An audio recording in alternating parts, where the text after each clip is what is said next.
Бодит туршлага, бодит түүхүүд. Globus podcast. За сайн байцгаана уу? Эрхэм хүндэт сонсогч та бүхэндээ энэ өдрийн мэндийг хүргэе. За өнөөдөр бид холбооны бүгд найрамдах Герман улсад анх удаага их хэл соёлын хүүхдийн цуслан зохион байгуулах болсонтой холбогдуулаад Америкийн нэгдсэн улсын Вашингтон хотоос Мегамрын Саруул Эрдэнэ докторийг Германы Дюссельдорф хотын соёл Монгол сургуулийн багш Батцангэл нартай ярилцахаар хоёр зочныг зэрэг хүрсэн байна. За тэгээд өнөөдөр ингэж бодсон. Манай хоёр зочин маань би биенээ надаас илүү сайн мэдэх учраас нэгээ ингээд манай сонсогчдод маань танилцуулсан арай илүү тохиромжтой болов уу гэж бодлоо. Тэгээд тоо хоёр хинээс нэхлэх үү? За сайн байцгаана манай зочид. Сайн байна уу? За бидний урилгыг хүлээж аваад ирсэнд баярлалаа. Ааха. Саруул Эрдэнэ багшаас эхлэв. За би та бүхэнд Батцангэл багшийг танилцуулъя. Их яг Монгол улсад байхдаа бас ажиллаж исэн хуучны танил найзууд бас биш ээ. Бид саяхнаас нэг 3-4 жилийн өмнөөс эхлээд нэгэн зорилго, нэгэн чиглэлээр ажиллаж байгаа улс учраас ойрт нөхөрлөд нэг чиглэлд үйл ажиллагаа хамтран үйл ажиллагаа явуулж байгаамаа. За хамгийн анх энэ чиглэл нь ямар чиглэл юм бэ гэхээр гадаадд байгаа хүүхдүүдэд монгол хэллийг заах, танилцуулах, монгол соёлыг нь олгох энэ мэдлэгийг. За ингээд нэг 3 жилийн өмнө 2 жилийн өмнө Бон хотод анх удаа би манай эхнэр өөрөөс монгол хэл соёлын багш бид хоёулаа багасаа залуугаасаа гадаад хүмүүс монгол хэл заахаар мэрэгчсэн учраас гадаадх монгол хэлний багш нарт Бон хотоор зүгээр юугаар аялангаа Германыг үзэж аялангаа зүгээр аялж яхаар энд байгаа багш нартайгаа уулзаад юу сонь сэтгэлийг сонсоо тэгээд бас нэг багаахан сургалт өөрийн мэддэг зүйлээ яаж заадаг юм, юу заадаг юм, ямар сэдвийг яаж заах юм гэдэг талаар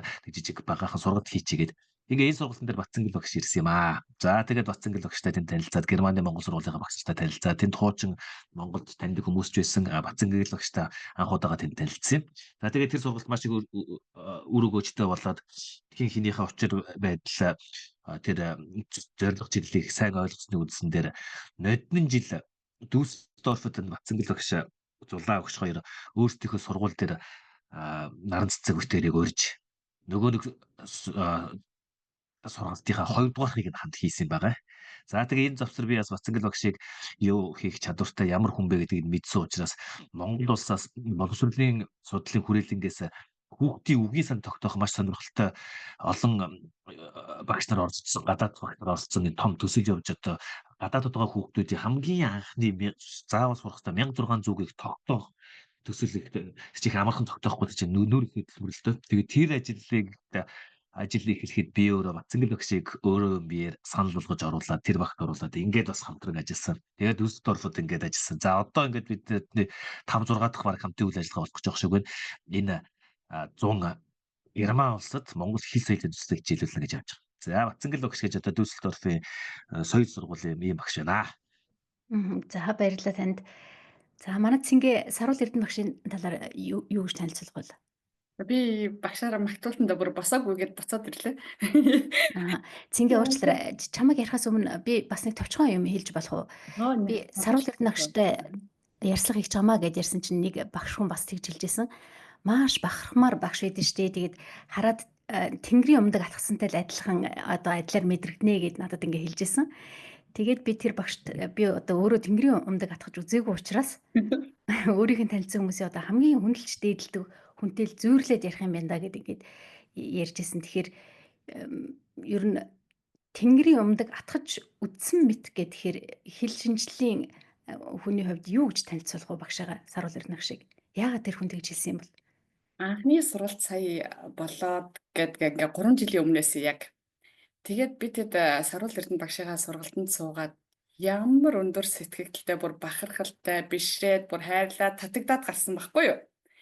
Тэгээд Саруул Эрдэнэ багш маань ингээд хамтран ажиллаад бас эхнэр Наран цэцэг багшийнхаа хамтаар ингээд биднэрт хандаад бид нар бас нэгэнтээ олоод авсан ийм мундаг хүмүүсүүдийг алдахгүй тулд бас ингээ хойноос нь дагаад суралцах, харилцах, өгөлцөх, авалцах зүйлсээ ингээд хийж аваад маш их дуртай тийм ээ. Тийм учраас бүр ямар мундаг хүмүүстэй танилцаад ямар мундаг хүмүүсийг ингээд бишрэн шүтэж явж байгаа бүр сүрдээ их хийж байгаа юм харахаасаа бүр хайрлаад бүр хүндлээд тийм сэтгэл төрүүлсэн. Тэгээд эхний сургалтын дээрээ би тий чинь тас өхөрсөн мөрлөө тархиндаа зөндөө их мэдлэгтэй үлдсэн байхгүй юу? Тэгээд өөрийг нь одоо шууд танилцуулахтаа орчий гэж бодож чинь би Сарвал Эрдэнэ багш маань тэгээд маш хөвгөлтэй хамт байхад зугаатай зөндөө ихийг сонсож мэдэх авах боломжийг олгодог тийм нэгэн даруухан багш байгаа.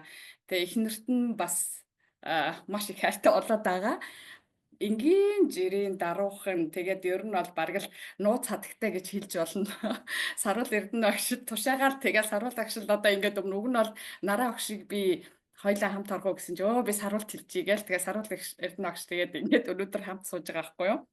Тэгээ ерөнхийдөө бол энэ заслангийнхаа талаар бол Сарвал Эрдэнэ багш хамт хийн зохион байгуулах жижиг сажиг үйл ажиллагааг бол бид хэд групп болгоод ингээд нараа багш ингээд хариуцаад явж байгаа бид тэдтэй хамт.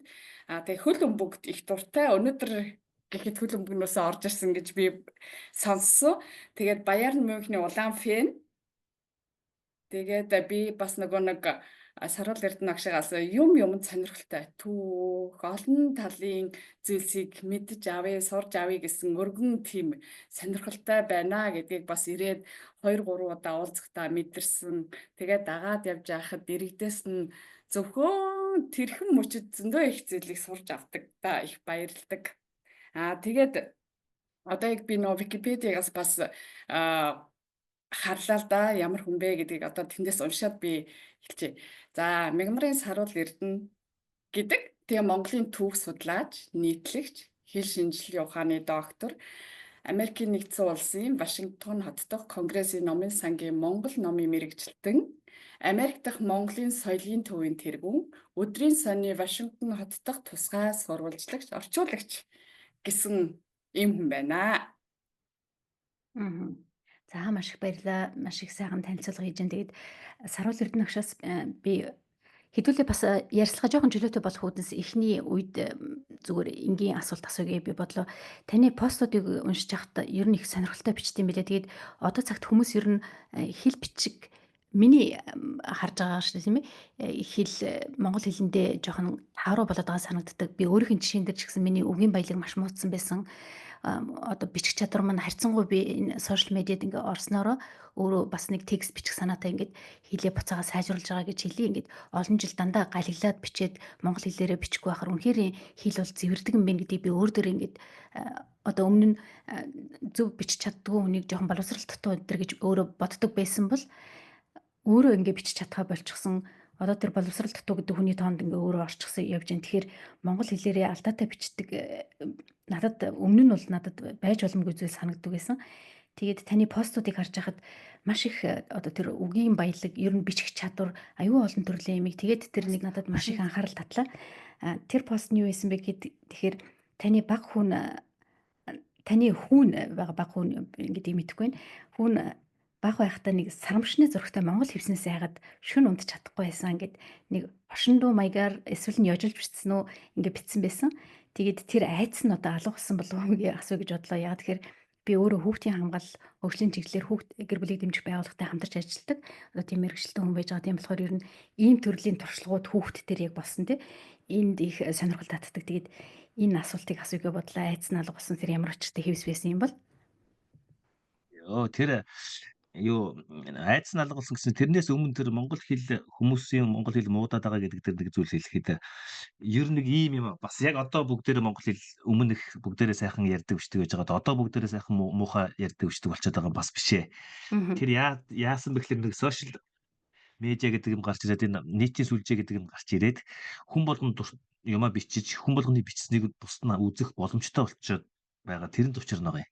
Түүнээс биш 80-аад оны үед 70-аад оны үед гэсэн өчнөө бүр бичиг муу бичих байтугай бүр огт бичиг үсэжгүй өмнө ч гэсэн бас байж лээсэн шүү дээ. Гэхдээ яасан бэ гэхээр тийм бичиг үсэг ийм боловсрол муутай хүмүүсийн нийтлэл хизээч үнэн сэндэ цөөхөн хэдэн сэндтэй шүү дээ. Үнэн хөдөлмөр пенрийн үнэн залуучуудын үнэн тэгээд тэр нэг цөөхөн хэдэн сэн дээр хизээч тэр гарахгүй байхгүй юу? Ер нь гарна хэвлэгднээс ойлгох ерөөсөй байхгүй.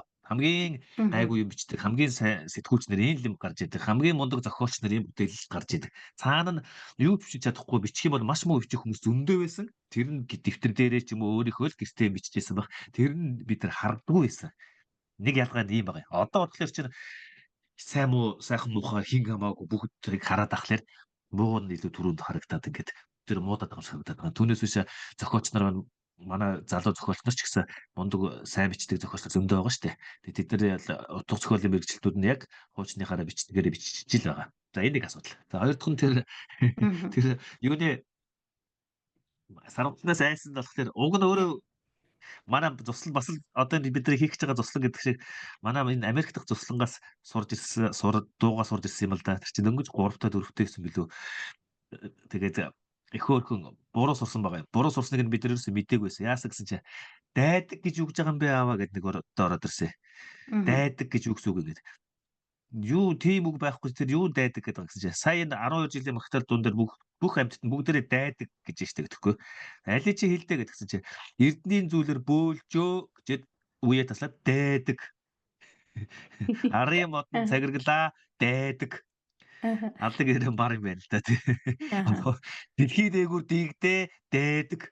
Дээдэг бүгдээрээ дээдэг. Дигдээд байдаг гэдгийг өдөр бүгд тэгээс сонсгосон ба штэ. Тэгээд энэ нэг хөвгөлтэй түүх байсан. За тэгтээ өөрөө тэрэнд их дуртай байсан болохоор ёо хэрэг болгоод Монголоос тэрэг ин авчираад тэгээд нөгөө дуу муугаас анжаа гэдэр гэж удаад авчираад тавьсан юм л да. Тэгээд тавьчаад байжсэн чинь ерөн санаанд ороогүй. Шүн унтахгүй харин ч бүр шүн дунд ороод ирдээ. Тэгсэн яасан гэсэн чи би хевснийхээ уг нь хевсэндэх дуртаас яах авах та. Би хевснийхээ сарвчангаас айгаад байна штэ. Тэгсэн тэр нүдэнд харахаар эйгүй харагдсан байл да. За одоо тэр чих тэр бодлоо. Тэр чи одоо 10 жилийн өмнөх бодлоо. Одоо миний хөө 12 настай манай багхгүй. Цэнгээ багшаасаа бас юм асууя гэж бодлоо. Цэнгээ багш Монголын дунд говь Дорн говийн хөвсгөл суманд нэг хэсэг хүүхдүүд жил бүр нэг шин цүнх сургуулийн хэрэгсэл бариад гүүгээд ийн гэсэн сураг байна. Чи тэр яаж Энэ ямар учиртай юм болж байна вэ? Германаас ирдэг гэж тэгж байна. Энэний талаар та тайлбарах уу? Чи тэрийг хаанаас олоод мэдсэн? Би скул нэг дурсчихсан болоо сонирхолтой. За би тий чадхаараа нэг жилдээ нэг жоохон ч гэсэн баяр бэлэг бэлдээ хүүхдүүдэд гэж дүүтэйгээ ярилцаад манай бас дүү бэдгийн Герман тий хоёлаа шийдээд одоо хэдэн жилийн өмнөөс нутгийнхаа хүүхдүүдэд 1-р ангид орж байгаа шинэ сурагчдад хичээлийн эргэлтийг бэлдэж өгдөг болсон байгаа. Тэгээд жил болгоны 9 сарын 1-нд өгдөг. Тэгээд энэ жил түрүү жил хэлсэн чинь бүр таны цөөхний энэ өгөлт чи одоо манай сургуулийн хөтөлбөрт бүр орсон шүү дээ. 9 сарын 1-нд хөтөлбөрт гэсэн чинь айгүй хөөрхөн санагдсан. Тэгээд хамгийн анх өгтөө би ямар их баярлсан. Бүр нүдний нүлэмс бүр гоожод түүнийг баярлуулсандаа тэгж их баясдгийм байна. Баярлдгийм байна. Тэгээд ер нь энэ чинь жил болгоо үгүй гэд санаад тэгээд үргэлж жилдээ нэг 9 сарын 1-нд ингээд хоёр хүүхдэд биелэлж байгаа. Тэгээд цүнх үзэг харандаа бал хичээлийн бүтээн хэрэгслийг цүнхтэй өгдөг болоод одоо бас хэдэн жилийн нүрийг үтсэн байна. Хөвсгөл сумын сургуультай өгдөг гэж сонссон тийм ээ. Тэгээд сургууль нь бодвол хүүхдүүдээ өөрсдөө сонгодог болов гэж бодож байна тийм ээ. Би тэд бас нөгөө хүсэлтэд хэлсэн. За яг бас ганц бие эмэгтэй эрэгтэй ч юм уу бас санхүүгийн жоохон боломж муу ч юм уу тэр талыг нь харж үзээд өгвөл сайн байна гэд хэлсэн. Тэгээд хараад гэхдээ ерөнхийдөө бас эрэгтэй эмэгтэй хоёр хүнд өгж аим чи хоёр хүнээс очиж эрэгтэй эмэгтэй хүн байвал зүгээр байна. Хүүхэд байвал зүгээр байна гэсэн. Юу Дорн говийн хөвсгөл сум юм уу тийм ээ? Тий. За манай Монголын богино өгүүлгийн мастер маш богиноор маш уран цэцэн бас маш их сургаалтай бичдэг Жагдлын лавг гэж зохиолч нутаг да. Ястаа мундаг юм тийм. Би ч одоо нутгийнхаа хүнийг дэмжиж анхандаа нөгөө нутаг гэд бас нэг яваад дэмжиж үзээд уншаад сонирхсон ч үнэхээр мундаг одоо гэртээ бас аваад бас өөртөө жижиг номын цөмөндөө хаяа хийгээд хараа явдсан шүү дээ. Тэгээд бас нөгөө дулдуудын данзаа аривжаа гээд тэгээд охиндоо бас тэр үлэмжийн чанарыг сайхан дуугийн бас дуунд нь бүжиг хийлгэх гээ ер нь бас тэгээд хүн чинь цаанаас бол Монгол тэгээ Монгол Тэгээ нутаг гэд бас нэг өөр нэг тийм сэтгэгдэлтэй илүү их татагддаг болдго юм байлээ. Одоо эсвэл гадаад оронд ирчгээд тэгдэг юм болов улам л их нутагшаад эсвэл одоо эсвэл насны намар ирээд тэгдэг юм болов бүү мэд. За баярлалаа. Тэгээд нутгийнх нь сургууль нь хүүхдүүд олон хүүхдүүдийг ингээ байрлуулаад явж байгаа юм байна. Тэгэхээр дор бүрнээр нь гадаад явж байгаа монголчууд маань дор бүрнээ ер нь Монгол руу зөвлөсөн юм хийгээд ингээд явж байдаг. Тэгээд та таны цуслан болохоор одоо таны анх зохион байгуулсан та Монгол соёлын төв Америк нэгдсэн улсын Монгол соёлын төвийн захирал юм байна. Тэгээд таны одоо таныг санаачилсан гэж би бодож байна. Тэгээд таны санаачилсан энэ цуслан бүр 2007 онд нэгдэжсэн юм байна. Тэгэхээр гадаад хэлээр ярьж өсөж байгаа, гадны орчинд өсөж байгаа энэ хүүхдүүд анх танаа цусланд ирэхдээ ямар сэтгэл төрүүлж иржсэн өнөөдрийн өнцгөөс харахад 2007 онд эхэлжсэн өнөөдрийн иж байгаа хүүхдүүдийн хооронд ямар ялгаа байна? Маш өөр, их өөр. 2007 онд би өөрөө манай гэр бүлч өөртөө 2002 онд Америк нэгдсэн улсад ирсэн. Манай хоёр том хүүхэд ихэд ч одоо 9-өө 7-оо ирэх төрж ийлээ л да. За тэгээд тэр хоёр нэг 10-аад нас хүрж явах үеийн л юм туслан анх хийгсэн. За хоёр үндсэн том шалтгаан байсан тэрийг хийхэд. Нэгдүгээрт нь тэр чинь жинхэнэ Америкт монголчууд ирж исэн үе байхгүй. Дөнгөж ирж исэн үе. Тэгээд би нийлээд алсыг харсан тэгэхэд. За энэ ирээдүйдийн хүүхдүүд ерөнхийдөө монгол хэлг болох нь дээ гэх. Наран цэцгийн санаасан л да миний ч гэхээс илүү. Ирээдүйдийн хүүхдүүд монгол хэлг болох юм байна. Монгол хэлийг нь одооноос зааж хэлэх хэрэгтэй юм байна шүү гэсэн нэг тэр ажиглалд ирээдүйд юу болох гэдгийг ажиглах байсан. Хоёрдугаарт нь бид нар чинь багадаа Монголд 100 болгон цуслан явдаг өөрөөр сургуулийн хүүхдүүдтэй танилцдаг зөвхөн ангийнхан байхаар гадна тэг сайхан найзууд болдог. Тийм зүйл байдгүй хөөрхий. Ялангуяа бид хоёр Индиана мужи Блумбургтэй гэдэг жижигхэн хотод ирж гисэн байсан. Тэгээд цөөхөн монголчуудтай. Тэг үеийн хүүхдүүд өдөөсөө байх. Тэгээд одоо яараа энэ хүүхдэд Монгол найзгүй өснө гэхээр бүр сонир санагдаад. Тэгээд ерөнхийдөө хүүхдтэй зөрлөж явах анх хийж ирсэн. Тэгээд ажирэмбүчид хэлээд ажирэмбүчид гэхэд ажирэмбүчи гэж одоо дээд Монгол сайхан хураг гигэдэн байгаа шүү дээ. Тэдний төв дээр одоо урт тэнд хийж байгаа л да. Тэгээд тэдний төв дээр танаа дээр юм хийя гэсэн шууд дэмжиж тэгдэггүй явах маш сайхан санаачлах надад хийх. Тэгээ анх хийгээд Монгол хэл соёлын туслан гэж нээлээ Монгол хэл заана гэдгсэн чинь манай хүүхдүүд чиг дөнгөж ирээд 2 3 жил болж байсан. Нэг дөнгөж ирчихсэн сарын өмнө ирсэн хүүхдүүд яг эд монголчууд ирж эхэлж байсан байхгүй. Ойлгодгүй хүмүүс. Яагаадгүй чи бид нар чинь хүүхдүүдэд англи хэл сургая гээд Америкт боловсрол авчна гээд арай ч нэг юм аваад ирсэн чи чи монгол хэл заана гэж юу яриад байгаа юм бэ гэдэг ойлгохгүй. Наад хүүхдүүд чинь англи хэлийг хангалттай сур зүгээр өдөөсөө маш амархан сурнаа. Манай хоёр хүүхэд 2002 онд ирсэн хүүхдүүд одоо ингээд англиар зөв зөвөр чөлөөтэй ярьдаг болчиход байж байна. Монгол хэлний эргээд багтдаг байхгүй юу гэж.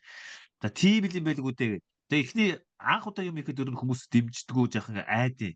Одоо энэ Германд манай туслан хийхэд бас тиймэрхүү зүйл ажиглагдаж бас магадгүй би харж байна. Анх ингээ хийхлээр гайхаад байдаг байхгүй. Хүмүүс ингээд эхний жил явуулсан хүүхдийг сонсчоод гоё боллоо гэхээр явуулах гээд ингээд жаахан хянамгай байгаад байдаг тал байдэ. Тэгээ би найзуудад хэлсэн. За юу яг ийм хөтөлбөртэй заах юм гэхэд ингээд монгол хэлний заана одоо монгол хэлний үгүй болно шүү гэд найзуудад анх хэлээд дандаа эхлээд манай найзуудын хүүхдүүд ирээд тэгэл эхнийх жилдээ их сайхан болонгууд дараагийнх нь аадаж сайхан болд юм байна гэдэг тийм нэг пионер гэж ярьдаг шүү дээ тий анхдагч зүйлд хүүхдээ явуулж байгаа ч юм уу хамгийн анх хийж байгаа миг дэмждэг хүмүүс л чухал байт юм да. Яг нэг голдортой орсон хонол хамаахгүй тэгээд энэ болд юм байлээ найдвартай байлээ гэдэг нэг тиймэрхүү нэг ажиг. За хүүхдийн хувьд ялгаал маш их. Сайн ч ялгаа байна, муу ч ялгаа байна. За сайн ялгаа нь яасан бэ гэхэлэр чим за ёстой нэг үүлээ үздэг байлаа шүү дээ эхний Монголоос ирсэн хүүхдүүд чинь. Монголоос ирсэн хүүхдүүд дөнгөж ирсэн манай хүүхдүүд нь тэр хүртлээ. Ердөөс хүн хараагүй бол ерөөсө хэрэг тарих тиймэрхүү ерөөхдөө миний өөрөө яг баг шиг хүүхд хүн ээжийнх нь хараагүй бол хэрэг тарихд билээ ердөөсө тэгэл ерөөсө шин унтахгүй өглөө босохгүй ердөөсө бидний баг. За тэгэл тэр чинь унтуулна гэж гэрчийн болдог байлаа. Өглөөс ирээж гэж гэрчийн болдог байлаа. Тэгээд ерөөсө юу одоо маш их тиймэрхүү тийм сахилгатын асуудлууд их гардаг байсан. За одоо 17 жил болчихлоо шүү дээ манай туслаж 17. Одоо тэдний дүүнэр баг эхнээсээ арай л хүүхэд нэрэг баг. Тэдний чинь дүүнэр энэ төргээд ирчихсэн. Жохон энд төрсөн хүүхдүүд ирж байгаа байхгүй. Америкт хүмүүс зүүн хүүхдүүд болохоор яг номоор орой 8 цаг болоод нөгөө загнаж унтуулдаг гэж байх. Өөртөө хөвтөд. Ерөөсөө тэгээ сурцсан. Тэг өглөө өөртөө босоод ирнэ. Тэгээд хүмүүний имийг зөвшөөрлгүүд төр авахгүй. Ердөөсөө энийг болохгүй гэдээ дандаа асууна. Нөгөө Монголоос ирсэн манай хэдийн хөгччээс далдаг байсан шүү дээ. Нуугдаж хулгаалж юм хум мэднэснээр яа. Бидний багш шиг байсан. Гэсэн тий одоо энэ хүүхдүүд ерөөсөө тэхгүй. Маш хүний биед болгоомжтой хүрнэ. Маш соёлтой. Яг тэр гэр бүлийн хүмүүжил одоо Америк хүмүүжил яг тийм байгаа. Энэ сайн тал нь. За муу тал мэдээж байгаа. Муу тал юу байгаа вэ гэхээр зэрэг нөгөө дөнгөж Монголд ирсэн байсан хүүхдүүд чинь маш их юм сонирхдаг. Чинээ тийм сахилгагүй ч гэсэн хэвээр зааж байгаа юм болгоныг хэвээр их сайхан үлгэж аваад их сонирхолтой. Тэгэл юм хум ийд рүү өсчээл өрдөөсө бүр нэг юм үзээгүй дээ гэдэг нь бүр их сонирхолтой. Бүх хоолыг маш их сонирхож амтрахж идээд л ингээл ерөнхийдөө нэг тийм бүр нэг яах вэ гэсэн хүүхдүүд эсэ. Одоогийн хүүхдүүд ер нь бол өрдөөсө гэртээ хамгийн тансаг хоол иддэг, хамгийн их юмыг үзсэн, гадаад дотоодоор аялсан хэрвэргийн юм нэгтэй гэж тоогоо сонирхоод байхгүй. Тэгэхээр яг дүрмээ дагна л да. Дүрмээрээ гэдэг нэг сайхан дүрм ярьсан. Тэгэхдээ бүр нэг тийм нэг нүдүүдээр юм тайлцсан нэ. Нэг тийм юм сүнтэй сонирхоод байхгүй нэг тиймэрхүү тийм нэг зэзэнэ. Тийм сайн ялгаа хоёр үеийн ялгаа харагдаж байгаа штэ шууд нүдний өмнө. Аа. За баярлалаа их гоё сонирхолтой бас ярьж байна. Бид нар баг байхад үнэхээр пенерийн цуслан гээд дээр үед жил болгон шохоо явдаг байсан тий. Тэр их гоё юм байдаг байсан. 14 хоног байдаг байсан. За Цэнгийн агшаас тодруулж асууя гэж бодож байна. Ингээд энэ Германд анх удаа нээж байгаа энэ танаа сургуулийн харьяа цуслан гэж ойлгож байна зүг үү? Энэ дээр та мэдээлэх үү? Цэнгийн агшаа. Тэгээд зуны цуслангийн ер нь хөтөлбөрийнх нь онцлог төлбөрийн мэдээлэл нь ер нь ямар шуун санхүүжилтийн их усүрээ хаанаас олж байгаа нь тий. Тэгээд дээрэс нь бас хүүхдүүдийг 5 өдрийн цуслан гэж би ойлгосон байж байгаа. Тэгэхээр тэр 5 өдөрт хүүхдүүдийг манаас ямар програм хүлээж байгаа юм бол? За манай цуслан бол одоо энэ зуны 7 сарын 28-наас 8 сарын 1 хүртэл ингээ 5 хоног Хатинген хотод зохион байгуулагдана. Соёл сургуулийн нэр дээр тийм. Гэхдээ соёл сургууль чинь нөгөө нэг Герман мужидх Герман Монголын үүд нийгэмлэгийн дор үйл ажиллагаагаа явуулдаг. Мэдээж манай нийгэмлэг тусал дэмжиж харж хандаж явна. Тэгээд Америкаас одоо хамгийн онцлог зүйл юм бол одоо Саруул Эрдэнэ багш маань эхнэр Наран Цэцэг тэгээд түүнээс гадна бас соёл урлагийн их сургуулийн багш нар ирж манай засланд ажиллаж туршлагаасаа хуваалцах гэж байгаад бид маш их баяртай байгаа. Энэ бол бидний хувьд бол маш их том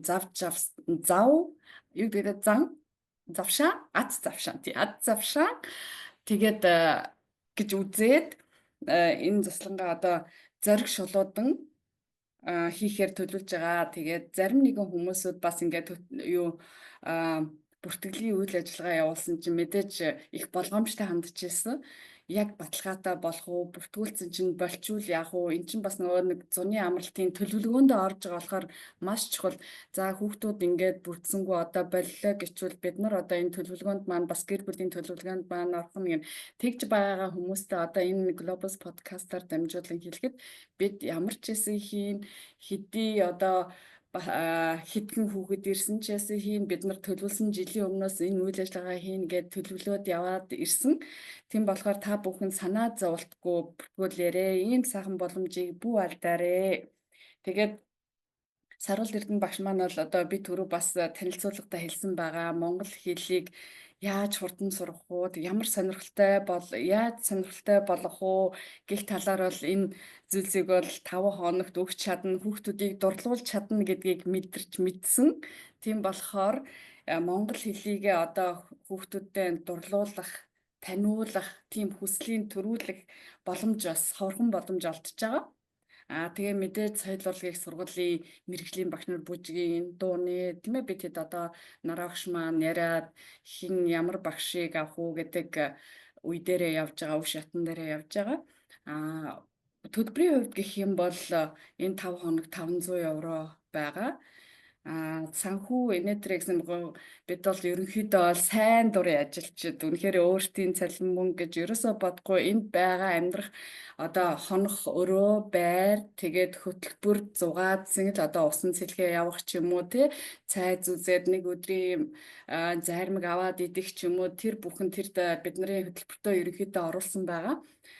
Тэгээд зорилго нь бол мэдээж монгол хэл соёлоо таниулж түгээх зорилготой. Тэгээд энэ заслангийнхаа аргаар бол найз нөхдөд болох сайхан дурсамжийг бүтээх мартагдчихгүйгээр тий өнгөрүүлэх одоо загээд цуслангийн хөтөлбөр гэдэг та сая ярьлаа. Тэн дээр болохоор мэдээ цуслан бид нар хүүхэд ахуй цагтаа яаж авсан бэлээ тэр бүх зүйлсүүдийг хамруулна бид ингээд төлөвлөгөөнд оруулсан байгаа. Өглөөний тойрог гэхэд одоо нэг өдөр спорт хийж хаад нөгөө өдөр нь бүжгийн багш биелгээ хийдэг ч юм уу тий. Тэгээд өдөр болгон төлөвлөгөөтэй тэгээд оройд явахын өмнө диско үдшилэг гэд хийгээ галын наадмаа хийгээ тий.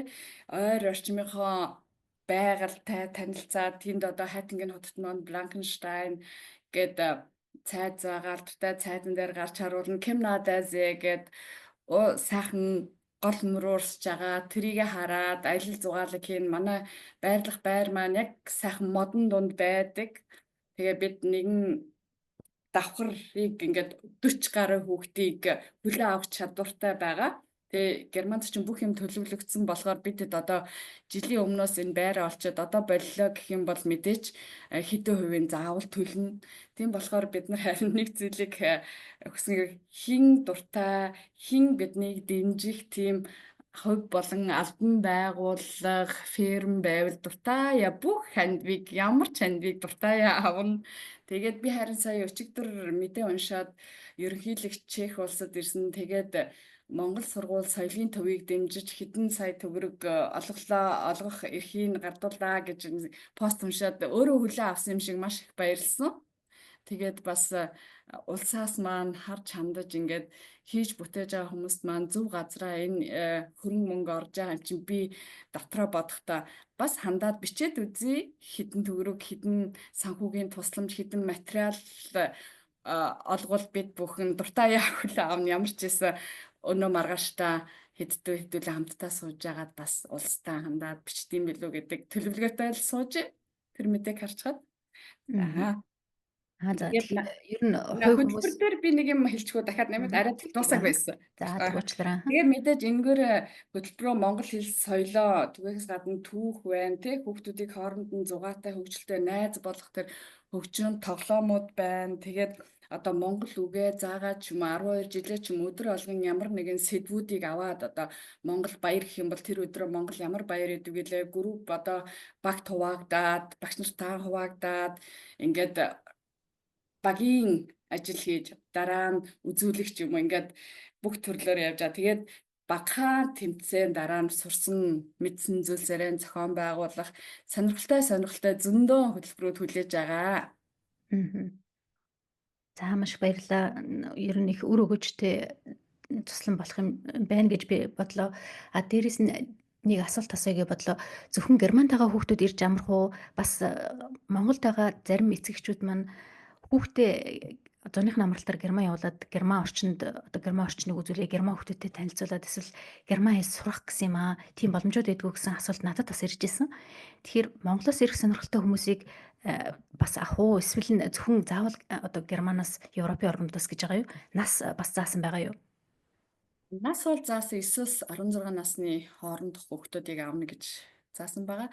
Тэгээд хин дуртай энэ насанд таарсан хүүхдүүдийг хаанаас хөдлөө авах боломжтой. Бид Монголоос авна, Америкаас авна, Японоос ч хүн бүртгүүлсэн байгаа. Одоогоор бүртгүүлсэн хэдүүнд маань.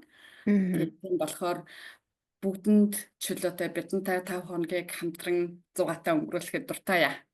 Харин нэг юм бид нар нийгэмлэгтэй ярьсан бид одоо Монголоос ирэх гэж байгаа хүнд урилга хэрэгтэй. Энэдрэх юм бол бид харин тэрийг бол хийж өгч чадахгүй. За баярлалаа.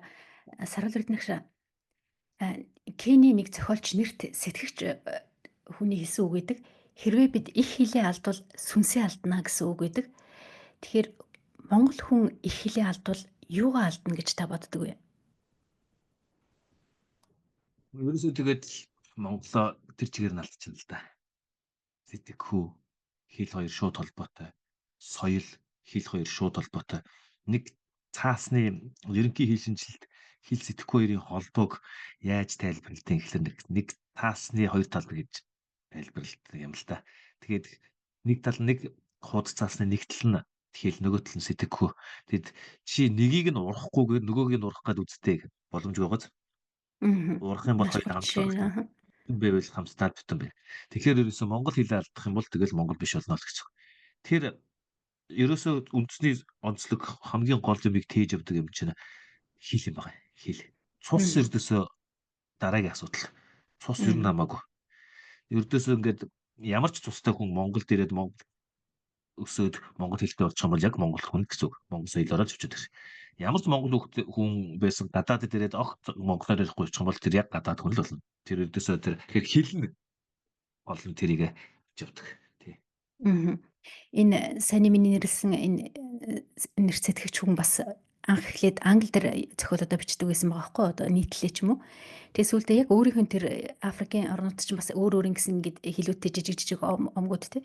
Тэг яг тэр хэлээрээ өөрөө биччихсэн. Тэгэд энэ хэлний одоо үндэсний онцлог тусгаар тогтнолд ямар их үүрэгтэй вэ гэдгийг одоо илэрхийлж ингээд сүлдээ өөрийнхөө тэр хэлээр ингээд бичдэг болсон гэд гоё түүх уншижсэн. Тэгээд та ер нь Монгол соёлын төв гэхээр ямар үйл ажиллагаа явуулдаг төв байх вэ? Юунд илүү их анхаарал төвлөрүүлж сүүлийн үед ажиллаж байна?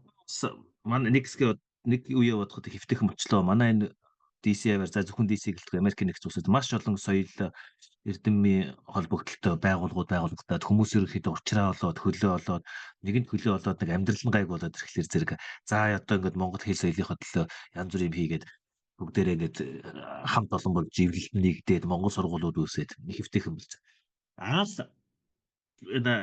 Бид хэдийг дөнгөж ирээд Монгол соёлын төв байгуулж яхад хэцүү байсан л та.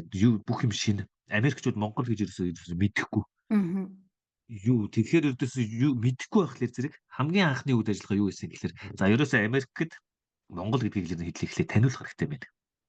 За тэгээ тэрийг өөрөөсөө бие дагаад төгөрг мөнгөтэй болоод гайгүй ажилтаа болоод хийх худлаа тэрийг хүлээж амжихгүй юм байна. Тэрийг хүлээсээр болохоо болчихно. Тэгээд яг байгаа хичнээн хэцүү байсан ч гэсэн яг энийг байгуулад их хурд эхлэхгүй болохгүй юм байна. Ингээд Монгол соёлын төвийг 2007 онд байгуулад хамгийн анх хийсэн хоёр том үйл ажиллагаа жил тутам гэж бодож хийсэн хоёр том үйл ажиллагаа маань одоо хүртэл явж байгаа. Нэгдүгээрт нь тэр цуслан гэж ярьсан тийм ээ. Монгол хэл соёлын цуслан гэж энэ Монгол Америкт төрж өсөж байгаа монгол хүүхдүүдэд Монголоос ирсэн хүүхдүүдэд монгол хэллийг нь мартуулахгүй байх. Маш бүр мэдсэн энд төрж байгаа хүүхдүүд байх юм бол монгол хэлийг заа. Нэг юм ажиллагаа 17 8 жилийн авцаа. Нөгөө 2007 он гэсэн мөртлөө тоон дутаад яваад байдیں۔ Тэрэнд яах вэ гэхээр нөгөө ковидын хэдэн жил байгаа шүү дээ. Ингээд. За 2007 онд бас яг нэг том юм хийсэн. Монголыг зөвхөн иргэдэд мэдүүлээд тохсохгүй Монгол судлалыг дэмжих зүйл хийх хэрэгтэй байна гэдэг. Тэгээ Монгол судлалын нэг хурал зохион байгуулж эхэлсэн. За энэ хурал маань их амжилттай болоод өргөжсөн дэлгэрсээр байгаад одоо Хойд Америк дахь Монгол судлалын хамгийн том хуралдсан манай хурал. Тэрнээс өмнө чинь том байгууллагуудын Аз судлалын хүрээлэнгүүдийн Монгол судлалын хурлууд байдаг байсан. Ерөөсөө нэг Монгол судлалыг сонирх хүн маш цөөхөн, сонсох хүн маш цөөхөн, 4 хүнтэй нэг панел байлаа гэж бодоход 2 хүн суучсан зургуулгынхаа хуралддаг маягийн нэг иймэрхүү л хурлууд болдог байсан. Монгол судлалыг сонирх тар хүрээнд баг байсан байна.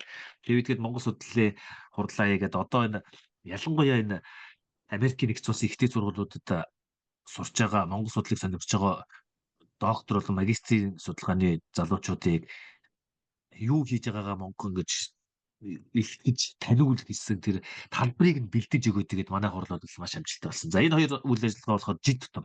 За тэгээд жил тутам болохгүй зүгээр урсгалаараа явдаг олон ажил байна. Нөгөө Монгол судлалын цуврал лекцүүд гэж болсон нэг сонир Монгол судлал эрдэмтэн Монголоос ирсэн Монгол судлаач эрдэмтэд ч юм уу эсвэл зүгээр Америкийн Монгол судлаач эрдэмтэд үүгээр явж байгаад таарах юм бол бошоохон барьж байгаа тэр цуврал лекцэд ороод зайхан яриаг нь хийж яадаг. За яруу найргийн Монгол яруу найргийн үйл ажиллагаанууд нэлээд хэдэн удаа хийлээ. Сүрэн жавгаа арилгаж өнгөрөхөөс өмнө энд байхад сайхан яриаг хийлгэж байсан. За би өөрөө Инженерийн сургууль доктор Тангатын галсангой уншлагыг зохион байгуулж байсан. Өлзий төгсгийг яруу найргийн уншлагыг өөрөөр шилгийг нь хэдүүлээд сайхан зохион байгуулж байсан. Аюур занаар бас хийжсэн. Аюур зан найз ирээд бас яруу найргийн юм үйл ажиллагаанууд нэлээд их хийлээ. За тэгээд наадам цагаан сар янз бүрийн үйл ажиллагаануудыг оролцсон зохион байгуулна. Пенсильваниагийн сургууль, ихтэй сургуулиуд дээр Монголыг суслах ажлууд хийдэг. Ихтэй сургуулиуд дээр очиж хийх нөлөөтэй. Нөгөө оюутнууд нэг нь Монгол гэж ийм байдаг шүү гэж татах тийм зүйл хийж байгаа. За ингээл гэх юмшиг. За энэ манай соёлын төв хийдэг үйл ажиллагаанууд ярих юм бол одоо баг 20 жил бол 17 жил 20 жил болчихж байгаа болохоор маргацгүй. Ер нь нөгөө ганц зүгээр л базаад хэлэхэд Америкийн нэгдсэн улсад Монголыг таниулна, сурталчлана гэсэн тийм юм байна. Америкийн нэгдсэн улсад таниулж байгаа сайн дурын байгууллага гэж ойлголоо тийм ээ. Тэрнээс улсаас ингээд томилоод захиад даалгавраар явж байгаа юм ерөөсөө биш. Чи өөртөө 14-үүлээ бид нар нийлээл тэгэл өөртөө ямар ч улсаас юу байхгүй тэтгэлэг дэмжлэг ямар ч юу байхгүй зүгээр л өөртөө сайн дурын төрийн бус, ашигын бус, улс төрийн бус олон нийтийн байгууллага гэж. Манай хурал хамгийн анхны хурал чи бид нар гоё хийж илээ шүү дээ. Тэгэхэд долоодээс одоо 14 л болоод одоо сүрхий болсон. Хамгийн анх за хурал хийя гэж шийдээд Монгол судлалын хурал хийнэ гэд. За тэгээ хурал хийхээр ч одоо яах вэ? Төсөв мөнгө авахгүй юу? Яаж хийх вэ? За мэдээж хэрэг төвөөс төсөв мөсөө асуугаад тэгээд одоо 17 жил болчиход байхад төсөв өгөө гэдэг чинь тэр үед бол угаасаа өгөөд гэж байхгүй төсөв үлээгээд хийж өгөхгүй. Тэрний оронд яах вэ гэхээр за бүгд нэр өөрсдөө нийлээд төсөв босгоод сайхан хурал хийгээд. Монгол хоёр орны одоо дипломат харилцааны талаар бас их судалгаа хийдэг. Тэр тал дээр бас их нэлээд ажилтдаг гэж би олж уншлаа. Тэгээд миний асуух байгаа зүйл та бас Монгол Улсын боловсролын их сургуулийн зочин профессороор ажилладаг юм байна тийм ээ. Тэгэхээр та энэ зочин профессороор ажиллах хугацаанд ер нь боловсрол судалгааны орчинд ямар өөрчлөлт шинжилгээг бий болгож ямар үр дүн гаргаж чадсан гэж өөрийгөө дүгнэх вэ? Хүн өөрийгөө бас дүгнж болно тийм ээ. Тэгэхээр та өөрийгөө юу гэж дүгнэх вэ энэ дээр? Яг боловсролын их сургуулийн зочин профессороор одоо энд ирснээс хойш 2 жил ажиллаж л доо. Ер нь угаасаа би тэр сургуулийн бүтээгдэхүүн юм байна л да. Багшийн их сургууль гэдэг нэртэй байсан. Багшийн дээд сургууль гэдэг нэртэй байхад анх элсэж ороод багшийн их сургууль гэдэг нэртэй байхад нь багшаар ажиллаад тэндээ багшлсаар байгаад энд ирээд тэгээд манай багш нар хамтран ажиллаж байгаа найз нөхөд шавнар маань бүгдээрээ тэндээ байгаа. Тэгээд угаасаа л холбоотой байсан юм. Тэгээ аль бие ёсоор сая 2 жилийн өмнөөс эхлээд зочин профессороор ажиллаж эхэлсэн. За соёл урлагийн сургуульд би бас зочин профессороор ажилладаг. Хоёр газар хичээл заадаг гэсэн үг. За энэ хоёр сургуульд хичээл заахтаа яг сургуулийнх нь хэрэгцээ шаардлагаас шалтгаалаад юу зааж өгнө гэхлээр зэрэг голчлон докторийн оюутнуудад онлайнаар эндээс зааж байгаа шүү дээ би чинь. Эндээс оюутнууд нь Монголд байгаа. Тэгээ Монгол судлал тэгээд эрдэм шинжилгээний найруулга ерөнхий шинжилгээ гэсэн иймэрхүү гол хичээлүүдийг зааж байгаа. За яг юу руу ороогүй нөгөө докторийн хичээлийн хөтөлбөр төлөвлөгөөрөө орж тийшээгээ орж энийг ингээ гэж оролцоогүй тэр нь тусгай өөр баг ажиллаж байгаа. Би тэрнлөө ороогүй. Зүгээр миний зөвхөн Америкт ирээд ч биш төдийгүй Монголд байхдаа ч гэсэн хийдэг байсан нэг хийхийг зорддог одоо урт хүмүүс заасаар байгаа нэг юм түрүүн тэр Батсангал багш ерөнхийдөө баг гэсэн миний санаа ерөнхийдөөс зөв л мэдрээд ойлгосон байна. Инээлдэд байсан гэсэн чинь хөгжилтэй инээлдэд байсан. Тэгсэн мөртөө сурцсан байсан гэж би 2009 онд Монголдо буцаж очиод боловсролын сургуультай бас нэг семестр хичээл заагаад ирсэн юм. Тэгээ оюутнууд гайхаад багшаатаа яаж ингээ уурахгүй мөртлөө бид нар бүгд тэр таны хичээлийг сонсоод байгаа юм бэ гэд. Энэ яг санаа нь энэ л дээ би бүр Монголд байхдаа залуу багш байхаасаа эхлээд заавал ингэж хичээл гэж мэдрүүлэхгүйгээр гэхдээ өөрийн мэдлэгүү сурах тэр арга барилыг хөгжүүлэх гэж хичээж явсан. Өөрийн мэдлэгүү хар аяндаа сурах. Сурж яах гэдгийг мэдэхгүй сурах. Хогдоод байгаа сурах. Энийг л хийгээд яваад байгаа. Тэгээд яг энэ Батсангал шиг миний ажилласан чиг бусад нөгөө докторийн энэ оюутнууд ойлгочтой байхгүй. За ингэж заах юм биш үү? Загнаад авах чи намайг сонсооч гэдэг хүүхдүүдэд загнад шүү сонсохгүй болохоор чи яага сонсохгүй байгаа чи сонс гэж тэгэх биш. Сонсох юмыг нь өөрөө хийж өгөх хэрэгтэй байна. За би одоо хичээл заана гэдэг нэг аюултай том хичээл заана гэж ирж хэлж байгаа ш. Зүгээр орж ирээл нэг юм яриад явж байгаа. Онгош яриад хийж тэр хичээлээд байгаа жишээтэй. Миний өөрийн 6-аатай хэлшинжил гэж бичсэн тэр тэгэл яг тийм санаатай. 6-аатай хэлшинжил гэдэгтэр дандаа онгоогоор хэлдэг. Тэгээ онгоогоо яагаад инээтэй гэдгийг тайлбарладаг байхгүй. Энэ онгоо юунд инээтэйсэн гэхээр энэ хэлний нэг ийм элементийг солиод хэрэгэлж учраас инээдтэй байгаа юм. Тэр нь ямар ч үстэй мега заагаа авчдаг байхгүй. Ингээд. Тэгэхээр миний одоо гол санаа энэ цуслан гэдэг чинь бас яг тийм байгаа юм. Цуслан дээр ингээд хүүхд ирээл за одоо хичээлийн орноо одоо монгол хэлний хичээлээр суу гэх юм бол зуныхаа амралтаар амарч байгаа хүч чинь болохгүй шүү дээ. За бүгдээ гоё тоглоно гэдэг. За тэгэл нөгөө чинь тоглож ял гэж бодоод тоглоолаа. Тоглоомн дотор ч л нөгөө үг чи яваалаа шүү дээ. За нэг 10 үг энэ 10 үгийг таниулаа шүү. Хөл гар мөр гэл хөлөө гараа цогтөг тэрзээ тоглоом. Энэ нөгөө 10 үгээ танилцуулна. Хичээл зааж ял гэж юусоо хэлэхгүй. Тэрийг юу гэж зүүрлдэг гэхэлэр тийм тоглоомын аргаар хичээл заахыг юу гэж зүүрлдэг вэ гэхэлэр зэрэг хүүхэд чинь брокколи гэж өгдөг шүү дээ. Тэгэхээр брокколиг шоколад нь боож байгаад хөрхөр идчихдэг тийм ээ. Шоколадаа идчихээн гэж бодоод яг тэрдээ адилхан тоглоом тоглож байгаа юм шиг мөртлөө хөвгдөд байгаа. Тэгэхээр ерөөсөө их олон жил явж байгаа нэг санаа маань дандаа хичээл заагаагүй юм шиг мөртлөө хичээл зааж байгаа. За баярлалаа. Таны хичээл би дуртай суух юм байна. Саруулэр Инээлдээд гэдэг чинь их учиртай. Заавал нэг инээж явах хэрэгтэй байхгүй юу? Ингэдэй. Тэр нь цаанаа юутай нөгөө шийдэл ухааны яг учир холбогдолтой хүн усардаа дээд зэрэг хандуулаад яг сайн сонсон штэ хичээлч юу ч вэ 10 минут байдаг хамгийн дээд хугацаанд 10 минут 10 минутаас тэр юу сарнихгүй анхаарал нь сарнина. Тэгэхээр 10 минут тутамд нэг юу байх хэвээр нэг хүчил төрөгч хэрэгтэй нэг жаахан юм хэрэгтэй байдیں۔ Хүчил төрөгч. Тэр тархины хүчил төрөгч чинь юу юу гэж бодох вөхөр юугаар тэгэж хатгаж юугаар өдөөж өгөх хэрэгтэй вэ гэхээр тэр жоохон цэцэж айлгаж болно. Тэгэх юм бол тархины сэрэл маш их өдөөгдөнө. Гэхдээ одоо хичээл зааж байгаа ямар хүүхдүүдэд гэдгэж ачаалттай ш. Энэ л тэр хамгийн зөв арга байхгүй. Нэг нэгэнгүүт дахиад 0-оос эхэлждэг байхгүй. Тэгэхээр нэг нээлгээд 10 минут тутам. Тэгэхээр багш хүн 10 минут тутамд заавал дунд нь нэг тэр анхаарлыг нь өдөөх тэр stimulation гэдэг тэр нэг сэрлэг өгж явах ёстой.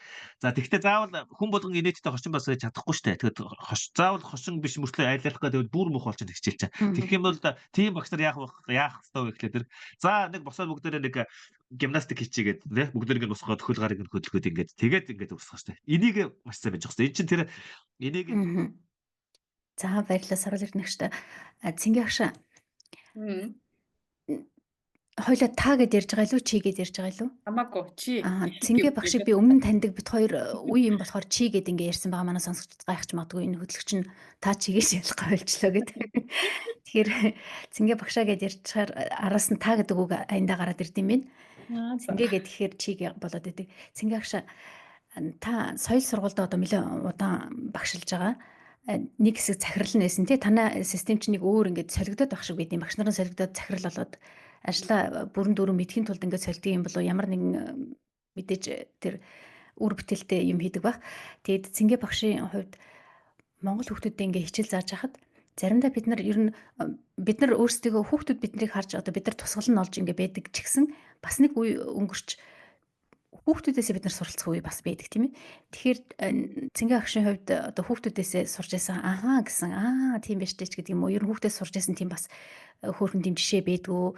Тэгээд гадаадд одоо нөсөж байгаа олон монгол хүүхдүүд эндээ үлдэд ажил хийж одоо гэр бүл зохиох нь ойлгомжтой тий. Тэгэхээр энэ талаар ер нь та ямар бодолтой явдаг вэ? Тий. Соёл сургуулийнхаа талаар би бас нэг товчгоо бас хэлчихье гэж бодож байна. Манай сургууль нэгэн дэхээ дор үүсэн байгуулагдсан 2013 онд байгуулагдсан. Тэгээд түнд анх бас үүсгэн байгуулагч багш гээд орсон. Одоо хүртэл тэгээд одоо сарж чадахгүй, болж чадахгүй одоо ингээд явж гин ерөнхийдөө бол сайн дурын байгууллага. Тэгээд энд өсөнд торниж байгаа хүүхдүүдэд их хэл соёлын түгээн таниулж дэлгэрүүлэх зорилготойгоор анхандаа бол Сарул Эрдэнэ хэлснээр нэрээ Сарул Эрдэнэ бол айгүй алсыг харсан. Бид хэд болохоор айгүй ойрхныг хараад нэг мэдсэн чи хэдийн зориг байсан одоо мэдэрч байгаа байхгүй. Энэ манай хүүхдүүд чи эмээ өөдөг ерөөсөө харьцаж чадахгүй нэ. Хэдүүл одоо нэг цуглуул тоглуулъя те.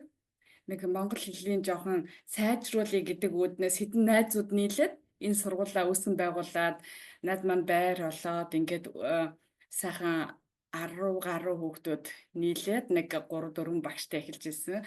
Тэгээ 10 гаруй жилийн дараа одоо эргээд харахад манай сургууль 70 гаруй сурагчтай 10 гаруй багш нартай үйл ажиллагаагаа явуулж байна. Бас нэг үе бодох юм бол эцэг эхчүүд маань энэ монгол хэл соёл түүх энэ бидний чи хамгийн чухал зүйл байна, эд зүйлс гэдгийг мэдэрсэн байна. Бид нар бас тэрийг таниулж багч гэсэн айл гэр өрхийг бас ингээд татаж оруулж байгаадаа бас баяртай байгаа. Үйл ажиллагаанд нөгөө түүгээр бас нөгөө Германд анх ирж амьдарч байгаа, амьдрах гэж байгаа, сурах гэж байгаа, төлөвшөж байгаа хүмүүс бас Герман улс яадаг юм бэ гэдэг ямар зүйлээс эхэлдэг вэ гэдгийг бас нөгөө нэг зааж өгж байгаа болохоор тэд нар маань дуртай ирээд ингээд бид нарт баг нэг юм том гэр бүл болчихсон явж байна. Хүүхдээ сурах зүйлээ гэх юм бол маш их. Хүүхдүүдээс өдөр болгон сурдаг, хичээл болгон дээр л сурдаг. Тэгэл буруу хэлээл, буруу игээд одоо нараа агшийн маань ном байдгийг таван хүүхдүүдэд зориулсан ингээд мэдрэмж баярлаа, сайн байна уу гэл тэ тэрэн дээр одоо нараа агш маань ном дээр сайн байна ном дээр сайн байна уу нараа, сайн байна уу хулганаа гэл тэгсэн чинь хүүхдүүд маань нар одоо үгийн ард дандаа а ордог, ордог гэж бодцсон. Тэгээд энэ юу вэ гэхээр хулганаа. Тэгээ нөө асуулт гэж тэнгуү чинь эдгээр нь маш хөвгөлтэй сонсогддог аахгүй. Тэгэл нэг хүүхэд ирээл номоо авсан. Энэ юу вэ гэх номоо. Тэгээ бид нэг за бид нар чинь бас ингээд хүүхдүүдээсээ суралцаад одоо ингээд номч байсан юуч туршиж байсан ингээд жишээг ингээд аваад харахад бас сурахаар зүйл бас байгаа юм байна да гэдэг. Яг тэгвэл миний энэ ном өргөж хэрэглэж байгаа багшаа гэнэсэн дээ. За 3 дахь асуулт нь одоо өөрөө асуултаа мартчихсан явж байна. Ер нь одоо ингээд хүүхдүүд энд өсөж байгаа шүү дээ. Тэгэхээр чин ирээдүйд боловсрал энд олох болно. Тэгэхээр залуу наснаас энд байна. Тэгэхээр магадгүй зарим нь ингээд гэр бүл болоод гадаад оронд үлдэн тийм ээ. Тэгэхээр энэ тал дээр ер нь ямар шүү бодолтой явдаг бол гэдээ асуусан байж байгаа. Тэгээд нэмэт бас нэг асууч уучлаарай. Ер нь монголчуудын дунд хүүхдүүдээ одоо танай багш нарын дунд ч юм уу эсвэл эцэгчүүдийн дунд хүүхдүүдээ ирээдүйд Монголдо буцаасай гэсэн тийм хүлээлт бас байдаг харагддаг. Энэ тал дээр юу гэж боддгоо гэж асуусан. Тий. Яг оноо. Одоо бид нар Герман дахь монгол хэл соёл болон сургуулиуд бол хоорондоо багш нар маань маш холбоотойгоо ажилдаг, харилцан туршлагаа солилцдог. Тийм болохоор бид нарын дунд нэг юм яриа байдгийг эцсийн монгол сургуульчийн ерөнхийдөө бол монгол хүүхдүүд хоорондоо танилцаад монгол гэр бүл үүсэн бий байгаасай гэдэг бас нэг зорилго яваад байгаа байх шүү гэд хоорондоо шоглож хайрцаглаад байгаа даа. Тэгэхээр миний асуусан асуулт ерөн зүгээр эцэг эхчүүдийн дунд тийм хүлээлт байдгүй. За миний хувьд би өөрийнхөө жишгээр хэлье. Би өөрөө энд үлдсэн болохоор ерөн залуу хүмүүсээ сургууль соёл төгсөд Монгол руугаа буцаж гин гэдэг мэдээ сонсоход би маш их баярлдаг. Өөрөө очихгүй жиж одоо явж байгаа хүмүүсийн одоо эх орныхоо хүмүүс гэж хэлээ тийм ээ, тэнд ажлын хүч бас боловсон хүчин дутагдaltaй байгаа. Тийм болохоор ер нь эх орныхоо зүг рүү хөлгийн жолоо залж байгаа хүний сураг сонсох юм бол би их баярлдаг. Тэгэхээр тэр утгаар наа чиг иймэрхүү хүмүүс байдаг лөө гэд асууж байгаа юм. Тий, энэ болохоор гэр бүл тэр хүүхдийн зэрэг суралцаж мэдсэн зүйлсээ эх орондоо зориулъя гэдэг өөрсдийнх нь үзэл бодлоос шалтгаалдаг гэж магадгүй. Одоо жишээлхэд одоо өөрийнхөө хүүхдэр би жишээ авъя л да. Энд өс төрсөн би одоо өөрөө хэдий ингээд монгол хэл зааж байгаа сургаад байгаа ч гэсэн төгс төгөлдөр монгол хэлээрээ бас ярьж чадахгүй байгаад бас харамсдаг.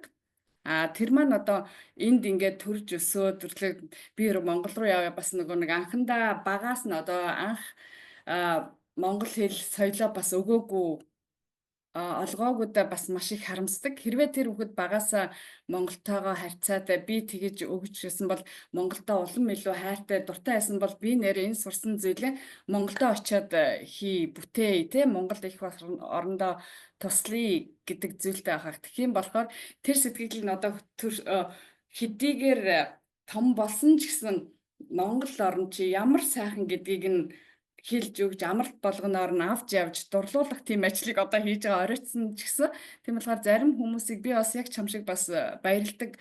Одоо та нар зөндөө сурсамжи Монгол их орондоо очиод чадвар туслаад тэгэрэг. За одоо нэг үе бодвол Монгол руу хүмүүс маш их буцдаг болж анх сураад энд бол үлдэх сонирхол их байдаг байсан бол одоо сурчгаад буцаад явъя гэдэг нь илүү их хөвтэй болсон анзаарэгдаад байгаа. Энэ бас нэг хөгжил цэцгэлтээс шалтгааж байгаа болов уу гэж би бодож байна. Тийм болохоор бас нэлээ их баяртай байдаг. Би ч гэсэн хэрвээ одоо ингээд хүүхдүүд маань арай жижиг болоо гэсэн бол Монголд очиж бас өөрөө багч гэсэн нэг тойрог чинь сайн дурын байгууллага нээгээд ч юм уу те хамтран ажиллаад ийм байдгийг хамт олон ингэж ажилдгийг гэдгийг бол дуртай хиймээр байна. Гэтэ цаг хугацаа харуулах бахаа хүсэлж мөрөөдөж яхад болох бахаа л гэж бодож байна.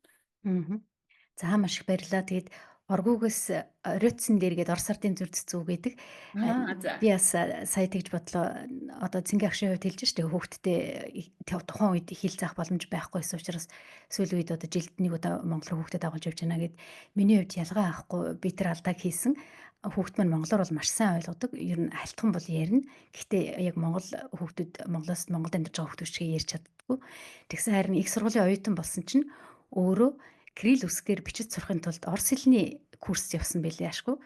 Тэгээд орос хэлний курс явсан кириллээр бичдэг болчоод ирэнгүүт одоо бид хоёр хоорондоо мессеж бичгтээ би кириллээр монголоор бичгээр нөгөө чинь шууд уншаад нөгөө ойлгодог юм болохоор нөгөө монгол хэлийг ер нь ойлгодог учраас ингээ уншдаг болсон. Тэгэхээр бас тэр зүр зүг шиг оройтохгүй одоо ингээд жохон ч гэсэн зүтгэл гаргахад бас хэл сурахад амархан байдаг болов уу гэж бодож саруул эрдэнэ агшаа. Юу хэрэгтэй гэдэг юм бэ ер нь? Гадаад төсөж байгаа хүүхдүүдэд их хэлийг нь одоо мартуулахгүй, эцэг эхчүүдэд одоо хүүхдүүд хоёр хэлээр өсөж байгаа энэ хүүхдүүдийн эцэг эхчүүд нь ямар зүйлийг та зөвлөх вэ? Тэр зөвхөн монголоор л ярина штэ. Гол асуудал бол ер нь л тэр. Зөвхөн монголоор. Тэг манай гэр бүл одоо гэдэг бусад эцэг эхчүүдэд би дандаа энийг одоо оройтойгүй штэ. Биднээр ямар монгол хүмүүс ингээд дуусч байгаа шин чин та нарын өр хүүхдүүд ч одоо хүнтэй суугаад хүүхд гаргаад эхлэв штэ. Тэгэхээр чин яг л хэлдэг юм тэр. Нөгөө хаана байгаа улсынхаа хэлийг бол тэртээ дөрвөөс боддог байхгүй. Тэр нүдээс тэр нь санаа зовох хэрэггүй. За нэг жаахан оройтож хэлд ордыг. Тэл хэлээр хэлд орж байгаа хүүхд нэг жаахан оройтож хэлд ордог. Тэрнээс айгаа зовоод сандраад эцэгчүүд буугаад ч тий. Бууж өгч болохгүй. Зөвхөн монголоор л ингэх штэ. За нөгөө орчинд нь байгаа улсын хэл бол зураг тариад бүх юм тэр гараал тэр чигээрээ германд бол германаар, Америкт бол англиар бүгд тийм байгаа учраас тэгээ сургууль эхлэх юм бол бүр тоцгой болчихно. Маш хурдан тэр. Тэгэхээр гол асуудал чинь нөгөө нэг их хэл асуудал болдог учраас гэртээ дандаа монгол хэлээр ярина. Тэгжээж л яг жинхэнэ хэл хэлтэй болно. Тэгэхгүй болохоор сүүлд нэг заалгад сурж байгаа юм шиг шинэ хэл сурж байгаа юм шиг болчих штэ. Шинэ хэл сурж байгаа юм шиг болчихор чинь тэгэхээр бидний багада англи хэл, орос хэл гэж үзэжсэнтэй ялгаагүй болчих гээд байгаа байхгүй. Тэг яг жинхэнэ хэл хэлтэй хоёулангаар яриад өссөн хүүхд бол амар. Тийм хүүхдүүдийн хэл шинжлэх судалгаа байгаа шүү дээ. Тэр хүүхдүүдийн юу сэтгэхгүй чадвар нь хамаагүй өндөр байдаг. Код солих гэдэг нэг хэлээр энийг ойлгоод нөгөө хэлээр бас ойлгож идэг юмыг олон талаас нь харах чадвар. Тэгээ код солих гэдэг хоёр тийм сэтгэл зүйн чадвар маш өндөр болчдөг учраас хамаагүй илүү давуу талтай. Тэгээ давуу талтай болох боломж нь бидэнд байна.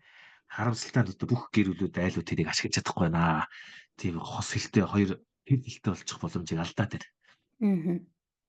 За тэгээ манай эцэгчүүд бас сонссон болов уу гэж бодож байна. Саруул эрдэнэ агш та Америк нэгдсэн улсын конгрессийн үндэсний номын сантай холбоотой бас ажилладаг юм бэ. Тэгээд энэ номын сан дэлхийн хамгийн том номын сан гэж тооцогддог юм бэ. Зөв миний мэдээлэл. Зөв. Тэгэхээр холбоотой ажиллана гэж бүр юу л да. Одоо үндсэн гол ажил маань цалингаа болж байгаа. Түрүүний яриад байгаа Монгол соёлын төв, гурал, цуслан гэж янз бүрийн яриад байгаа чинь дандаа л сайн дүр ажиллажтэй. Юу яг гол ажил маань. Цалингаа хоолойж олж иж байгаа. Таны хоолой олж иж байгаа энэ ажил их гоё юм бэ. Би номын сонгоор орох дуртай. Düsseldorf-ын төв номын сан бас гоё шүү дээ, тийм ээ?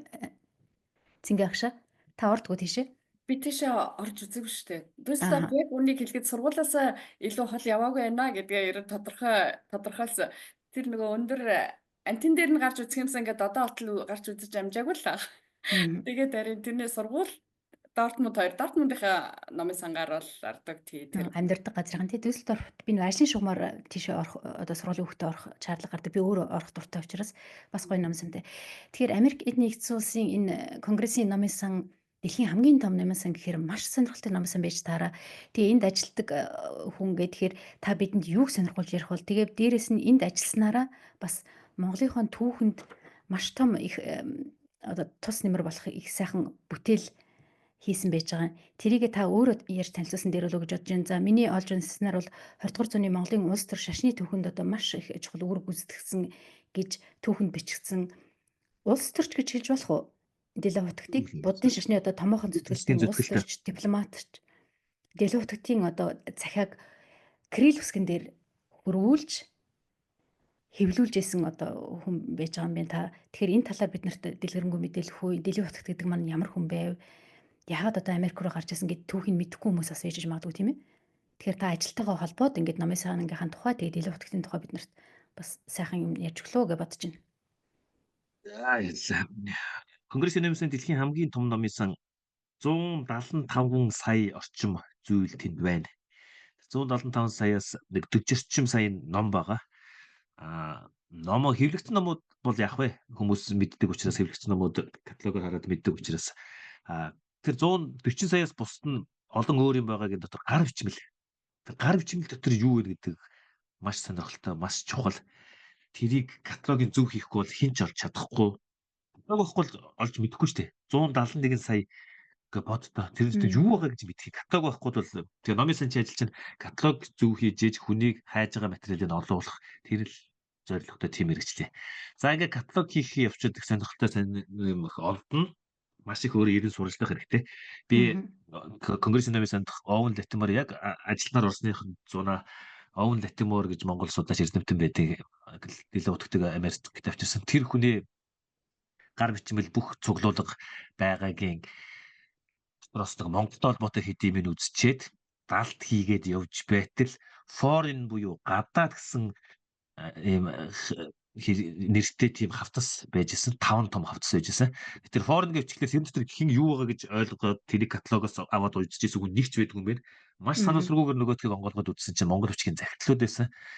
Гайхаад нөгөөдгийг чинь уншаад үзсэн чинь данд манай дэлгэр утгтын гар бичмэл яг өөр их гараараа бичсэн захидлууд байсан.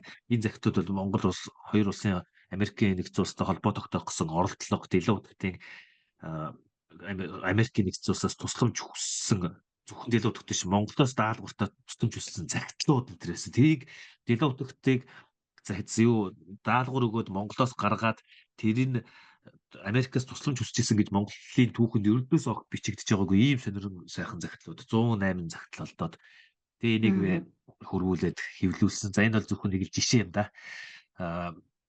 Одоо бас маш сонирхолтой зүйл дээр ажиллаж байна. Ларсон гүн гэж хүн байгаа. Ларсон гүн Монголд 40 жил ажилласан. Огт өмнө хэвлэгдээгүй нэг ном бичсэн юм байна. Америкт хэвлэгдээгүй, Европт хэвлэгдээгүй. Тэр номонд Монголын тухай их сонирхолтой баримтуудыг оруулсан байна.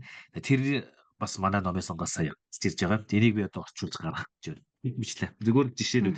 Юу ч ямар сонирхолтой манай түүх гарч ирж магадгүй. За, дэлгэр утгын тухайд бол маш сонирхолтой түүх намттай хүн шашин болоод төрийн зүтгэвтэй.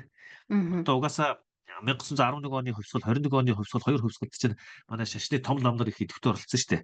Даалам Цэрэнчимтээс ахуулаад анхны сайд ерөнхий сайд тийм ээ. Дотоод явдлын ерөнхий сайд бишээ дотоод хэргийг эдлэх яамны сайд гэх хэмжлэнгээр ингээд. Тэгээд энд яг ийм маягтай явсан төрийн ажилд их оролцож явсан хүн бол дэлгэр утгатай байгаа юм. Дэлгэр утгач одоо тэр Дамбижаг дарахад маш чухал үүрэг гүйцэтгэсэн хүн Улиастай хязгаар энэ одоогийн завхан энэ баруун аймагуудыг тэнд төвхнүүлэхэд маш чухал үүрэг гүйцэтгсэн одоо төрдөө штэ. Шашны хувьд бол гигантен мундаг гигантен эрдэмтэй хүн тэгээд төрдөө бас тийм ажлыг хийж яваад байдаг гэсэн. За тэгээд 1931 онд урагшаа гарахдаа бас л төрийн даалгавраар гадаад улсуудтай холбоо тогтоох. За тэгээд Хятад Японы байдлыг тандах ингээд төрийн хэрэгээр л явсан байгаа юм. Тэгээд Хятадд тэрэн дээр ажиллаж байгаа хооронд нь том асуудал гарсан яасан бэ гэхлээр зэрэг Монголд хилмигдэл болоод төр засаг бүр хид солигдоод нөгөө томилж явуулсан хүмүүс ч өөрсдөө хилмигдээд өнгөрөөд байхгүй. Тэгээ одоо дэлгэр утгтыг буцаад эргээд ирэхэд хинч улсын ажиллаар явсан гэж батлах хинч байхгүй юу ч байхгүй гэдээ болцсон.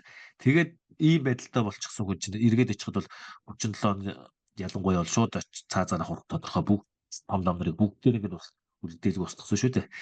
Ийм байдалд орсон байж исэн. Тэгээ ийм байдалд орсон байж байхдаа яасан бэ гэхлээр зэрэг тэр түрүүний хэлсэн тэр Овен Латимор гэдэг Монгол судлаач Монгол хэлнийхээ багшаар дэлгэр утгаар монгол хэл заалгаж ирсэн.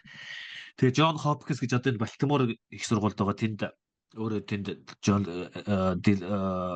Овен Латимор тэнд профессор тэгээ тэндээ монгол судлалыг үүсгээд тэгээд 3 монгол хүнийг хамгийн анх Америкт аваачсан.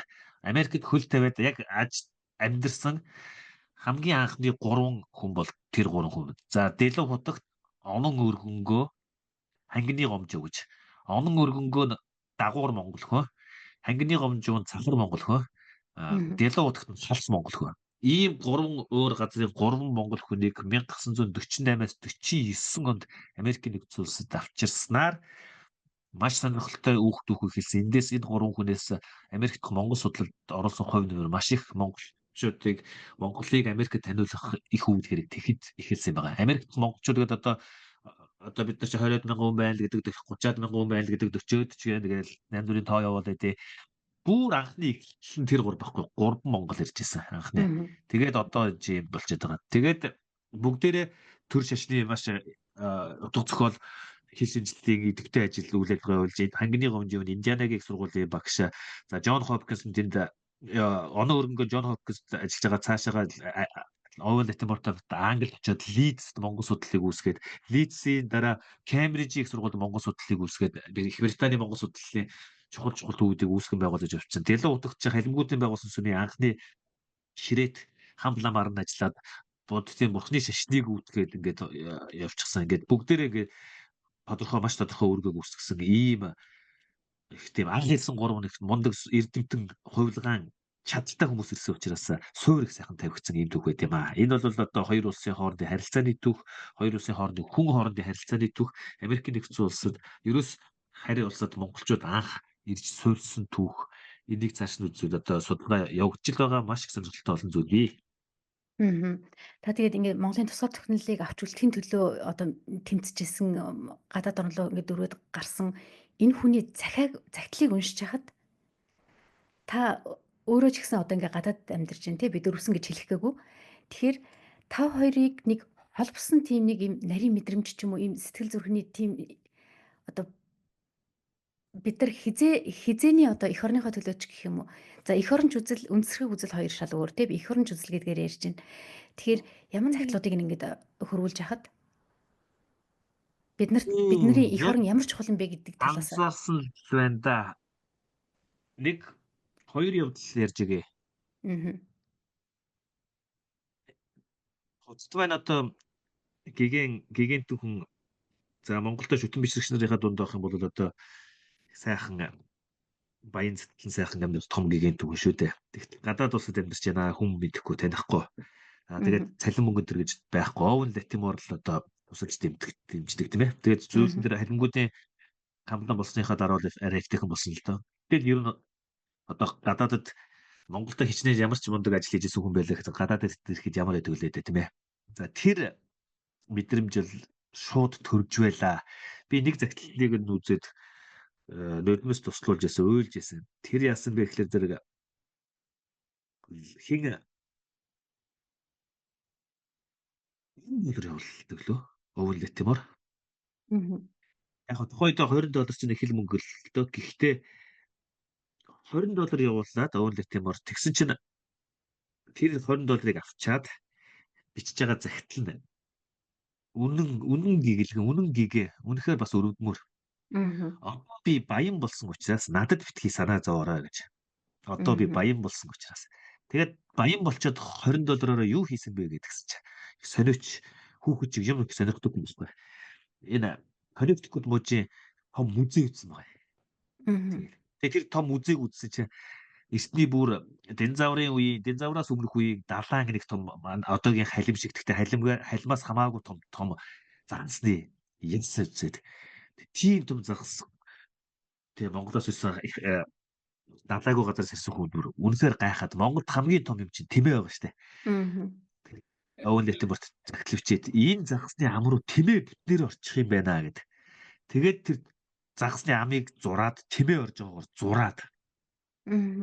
Тэр загтлыг үзсэж тэрийг тэг сонирхож байгаа нь яг хүүхэд чиг тэгж их сонирхож гайхсан хүүхэд чиг дээр нь одоо би баян болчихлоо гэдэг үг нь бүр ингээд манай хүүхдүүд нэг хэд $5 болохоор баян боллоо гэдэг шиг бүр тэгж санагдаад байна. Ямар хэцүү байсан нэрэгдээд уйлд юм да. Тэгээд тухайн загчууд тийм ээ. Тэгээд энэ 108 загч ганцхан загтал нэр. Яг шууд мэдрэгж байгаа. Гадаадд яг ажиллаж амьдарч идсэн хүн мэднэ. Одоогийн Монголд ирж байгаа залуучууд бас мэдэхгүй хаа. Одоо чи их мундаг болсон билээ шүү дээ. Одоо залуучууд ч хармаанда мөнгөтэй айгүй зүрхий баян улсууд ирдэг болсон. Бид нар чи мөрдөөсөө бүр юучгүй яаж амьдрахаш мэдэхгүй 0 хүрээд ирдэг байсан шүү дээ. Юу? Болно гэд гараа явцсан шүү дээ. Гадаад руу. Тэгэхээр тэр яг тэр загтыг уншихаар нулимс гарлаа гэдэг чинь тийм. Хоёр дахь нэг зөн зүйл бий. Нэг ямар нэг холбоо байсан байж магадгүй зөв сөн гэж юм уу. Би загтлыг уншсаар байгаа загтлыг бичээд хөрвүүлээд ирчээд 2-3 жил ковид үеэр судалгаагаа хийсэн. Бүгдээр ингэ тэнд дурдж байгаа бүх хүмүүсийг судлаад үзээд 400 хэдэн зүйл тайлбарласан шүү дээ. Бүгдээр ингэсэн. Яг нөгөөдөг чинь бүр надад бүр ингээд дахин дахин уншаад судалсаар байгаад бүр тархин бүр ингээд шингэсэн. Тэгээ байжсэн чинь нэг өдөр хиний нэг ном уншсан. Давгдор жогчийн нэг номыг уншсан. Давгдор жогч тэр Жамбалдорж гэж яг гар дээр харуулж байгаа өнгөрсөн лам маань Бело утгыг жанж халсны дараа бүгдээ яах вэ гэж. За чандралахгүй юу, чандралах уу? За чандралчаа чандраа яах юм? Биеэр нь оршуулах уу гэдэг нэг хэдэн шавнар нь хоорондоо ярилцж байгаад тэгээд Нью-Йоркод чандралуулсан юм байна л да. Тэгээд тэр түүхийг уншиж байгаа дунтаад тэгээ унтсан чинь шин зүүдлээ. Чи зүүдэнд Бело утгад орж ирснээр нэг тодорхой үг хэлтэй бүр маш тодорхой үг хэлтэй.